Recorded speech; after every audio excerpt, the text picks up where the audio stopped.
जय श्री राम। मैं अंजलि मिश्रा, स्वागत है आप सभी का द न्यूज में। आपको बता दें कि प्रधानमंत्री नरेंद्र मोदी ने रामलला की प्राण प्रतिष्ठा के बाद वहां बैठे गणमान्य लोगों को संबोधित किया, आम जनता को भी संबोधित किया। इस दौरान प्रधानमंत्री नरेंद्र मोदी द्वारा बहुत ही सुंदर शब्द कहे गए, जहां पर उन्होंने कहा कि राम आग नहीं ऊर्जा है, राम विवाद नहीं समाधान है, राम सिर्फ हमारे नहीं सबके हैं और राम वर्तमान नहीं अनंत काल है। प्रभु श्री राम से क्षमा याचना भी करता हूं।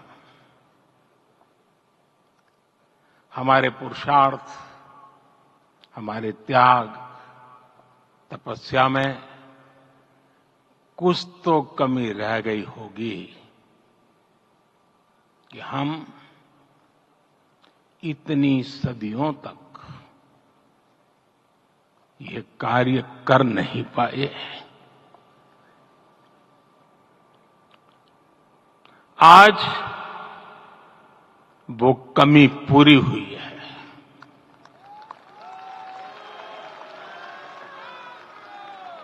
मुझे विश्वास है प्रभु राम आज हमें अवश्य क्षमा करेंगे। मेरे प्यारे देशवासियों, त्रेता में राम आगमन पर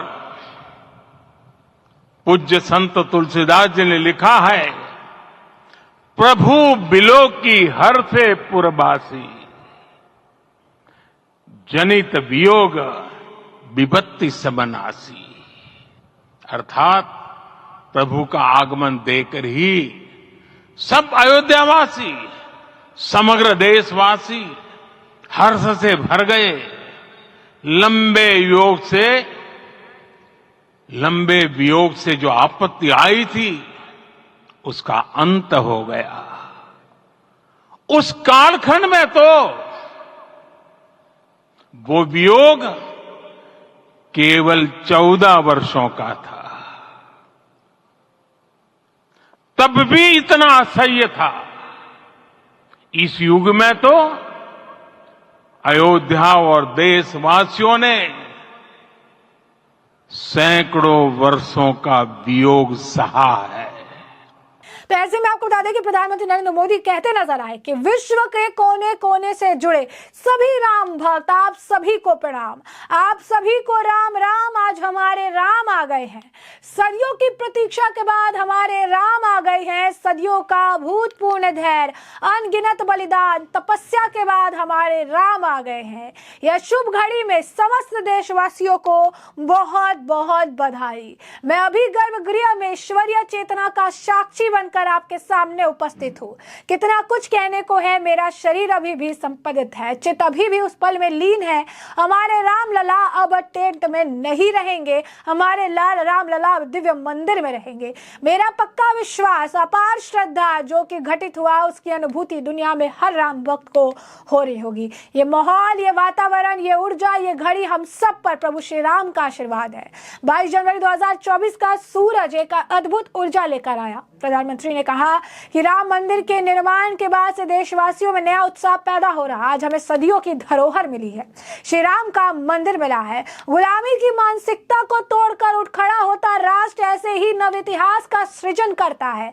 आज से 1000 साल बाद भी लोग आज के इस पल तारीख की चर्चा करेंगे। राम की कितनी बड़ी कृपा है कि हम सब इस पल को घटित होते देख रहे हैं। उन्होंने कहा कि मैं पावन अयोध्या, पुरी और सरयू को भी प्रणाम करता हूं। मैं इस समय दैवीय अनुभूति कर रहा हूं। मैं दैवीय अनुभूतियों भी हमारे आसपास उपस्थित है, उन्हें कृतज्ञ पूर्वक नमन करता हूं। प्रभु राम से क्षमा याचना करता हूं। हमारे त्याग, तपस्या, पूजा में कोई कमी रह गई होगी तो इतने साल से काम जो है नहीं कर पाए, आज ये कमी पूरी हुई। मुझे विश्वास है कि प्रभु राम हमें अवश्य क्षमा करेंगे। त्रेता में राम आगमन पर तुलसी ने लिखा, प्रभु के अयोध्या आगमन में सभी देशवासी भारतवासी हर्ष से भर गए। जो विपत्ति आई थी वो खत्म हो गई। 14 वर्षों का वो समय था, अब तो हमने सैकड़ों वर्षों का वियोग सहा। भारत के संविधान की पहली पत्री में भगवान राम विराजमान है। दशकों तक प्रभु राम के अस्तित्व पर कानूनी लड़ाई चली। मैं न्यायपालिका का शुक्रगुजार हूँ, उसने लाज रख ली। आज गांव गांव में कीर्तन संकीर्तन हो रहा, स्वच्छता अभियान चल रहा, देश दीपावली मना रहा। और क्या कुछ कहना है माननीय प्रधानमंत्री श्री नरेंद्र मोदी जी का, जरा सुनिए। अपने 11 दिन के व्रत अनुष्ठान के दौरान मैंने उन स्थानों का चरण स्पर्श करने का प्रयास किया जहां प्रभु राम के चरण पड़े थे। चाहे वो नासिक का पंचवटी धाम हो, केरला का पवित्र त्रिपायर मंदिर हो, आंध्र प्रदेश में लेपाक्षी हो, श्रीरंगम में रंगनाथ स्वामी मंदिर हो, रामेश्वरम में श्री रामनाथ स्वामी मंदिर हो, या फिर धनुषकोडी। मेरा सौभाग्य है कि इसी पुनीत पवित्र भाव के साथ मुझे सागर से सरयू तक की यात्रा का अवसर मिला। सागर से सरयू तक हर जगह राम नाम का वही उत्सव भाव छाया हुआ है। प्रभु राम तो भारत की आत्मा के कण कण से जुड़े हुए हैं। राम भारतवासियों के अंतर मन में विराजे हुए हैं। हम भारत में कहीं भी किसी की अंतरात्मा को छुएंगे तो इस एकत्व की अनुभूति होगी, और यही भाव सब जगह मिलेगा। इससे उत्कृष्ट, इससे अधिक देश को समायोजित करने वाला सूत्र और क्या हो सकता है। मेरे प्यारे देशवासियों, मुझे देश के कोने कोने में अलग अलग भाषाओं में रामायण सुनने का अवसर मिला है, लेकिन विशेषकर पिछले 11 दिनों में रामायण अलग अलग भाषा में अलग राज्यों से मुझे विशेष रूप से सुनने का मौका मिला। राम को परिभाषित करते हुए ऋषियों ने कहा है, रमन्ते यस्मिन् इति रामः, अर्थात जिसमें रम जाए वही राम है। राम लोक की स्मृतियों में, पर्वत से लेकर परंपराओं में सर्वत्र समाये हुए हैं। हर युग में लोगों ने राम को जिया है।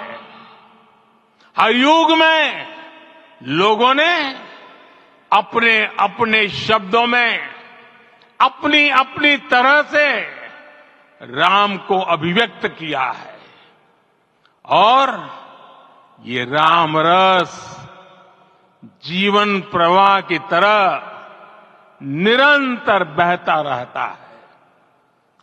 प्राचीन काल से भारत के हर कोने के लोग राम रस का आचमन करते रहे हैं। जैसा कि आपने सुना, उन्होंने कहा कि आज शाम घर घर जो है राम ज्योति जलेगी। कल मैं धनुषकोडी में था। आज जिस घड़ी राम समुद्र पार करके निकले उसे काल चक्र बदल गया। अब काल चक्र फिर बदलेगा। मैं सौभाग्यशाली हूं कि अनुष्ठान के दौरान सागर से सरयू तक की यात्रा का मौका मिला। राम भारतवासियों के मन में विराजे हुए, किसी के भी मन को छुएंगे तो एक जो है कब्ज की अनुभूति जो है होती है। मुझे देश के कोने कोने में रामायण सुनने का अवसर मिला। पिछले 11 दिनों में रामायण अलग अलग राज्यों में अलग अलग भाषाओं में सुनने का मौका मिला। ऋषियों ने कहा कि जिसमें राम जाए उसी में राम है। हर युग में लोगों ने राम को जिया है। हर युग में लोगों ने अपने अपने शब्दों में अपनी अपनी तरह राम को व्यक्त किया है। ये राम रस निरंतर बहता रहता है। आज के इस ऐतिहासिक समय में देश उन व्यक्तित्वों को भी याद करता है जिनकी वजह से शुभ दिन देख रहे हैं। उन अनगिनत कार सेवकों, संत महासंतों से हम ऋणी हैं। आज उत्सव का क्षण तो है ही, साथ ही यह क्षण भारतीय समाज की पक्त का भी है। ये क्षण विजय ही नहीं विनय का भी है। कई राष्ट्र अपने ही इतिहास में उलझ जाते हैं और ये तो इतिहास बनाने का समय है।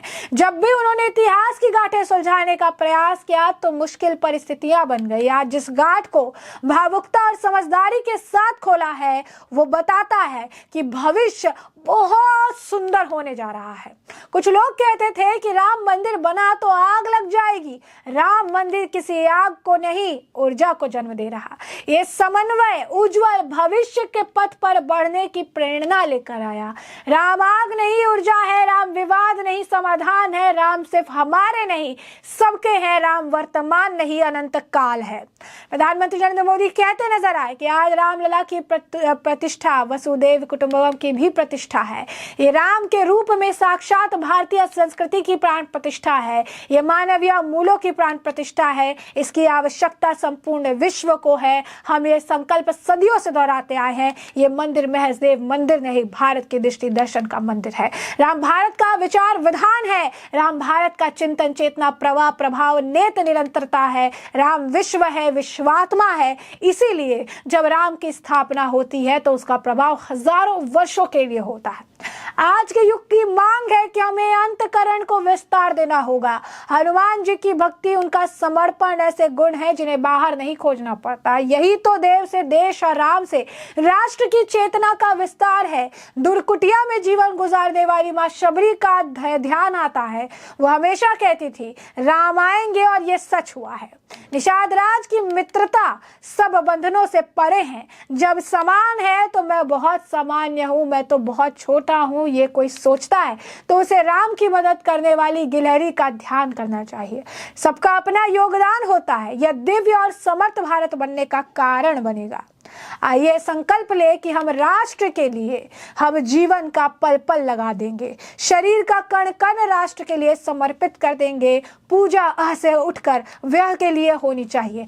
हमें नित्य पराक्रम पुरुषार्थ का प्रसाद प्रभु राम को चढ़ाना होगा, तभी भारत को वैभवशाली बना पाएंगे। आज भारत युवा शक्ति की ऊर्जा से भरा है। हमें अब झुकना नहीं, अब बैठना नहीं। मैं युवाओं से कहूंगा कि आपके सामने हजारों सालों की प्रेरणा, वो चांद पर तिरंगा फहरा रही तो 15 लाख किलोमीटर दूर अंतरिक्ष में यान पहुंचा रही। आने वाला समय अब सफलता का है, आने वाला समय सिद्धि का है। ये राम मंदिर भारत के उत्कर्ष उदय का साक्षी बनेगा। मंदिर सिखाता है कि लक्ष्य प्रमाणित हो तो उसे हासिल किया जा सकता है। शताब्दियों की प्रतीक्षा के बाद हम यहाँ पहुंचे हैं, अब हम रुकेंगे नहीं। रामलला के चरणों में मेरा प्रणाम। तो आपने देखा कि किस तरीके से बहुत ही सुंदर प्रधानमंत्री नरेंद्र मोदी द्वारा जो है ये स्पीच दिया गया है। इस दौरान वो जो है भगवान राम की तारीफ, रामलला की तारीफ, राम मंदिर की तारीफ, जिन लोगों ने इसमें बनाने में बहुत बड़ा योगदान दिया उनकी तारीफ करते थक नहीं रहते। और ऐसे में अब इस पूरे मामले पर आपकी जो राय हो हमें कमेंट सेक्शन में जरूर कमेंट करके बताएं। धन्यवाद। हमारी कई कई पीढ़ियों ने वियोग सहा है। भारत के तो संविधान में उसकी पहली प्रति में भगवान राम विराजमान है। संविधान के अस्तित्व में आने के बाद भी दशकों तक प्रभु श्री राम के अस्तित्व को लेकर कानूनी लड़ाई चली। मैं आभार व्यक्त करूंगा भारत की न्यायपालिका का, जिसने न्याय की लाज रख ली।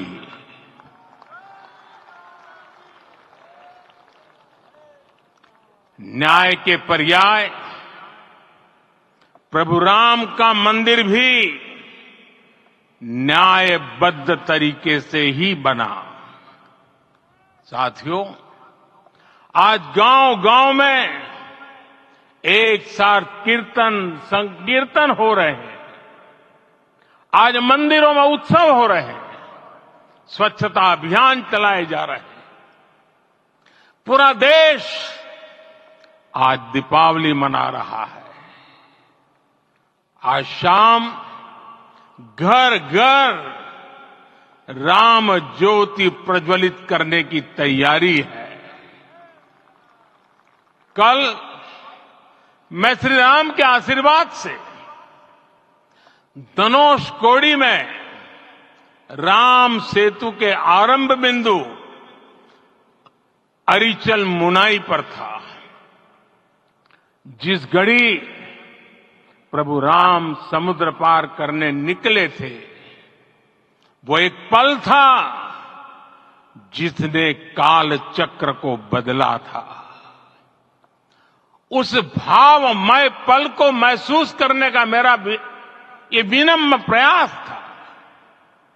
वहां पर मैंने पुष्प वंदना की।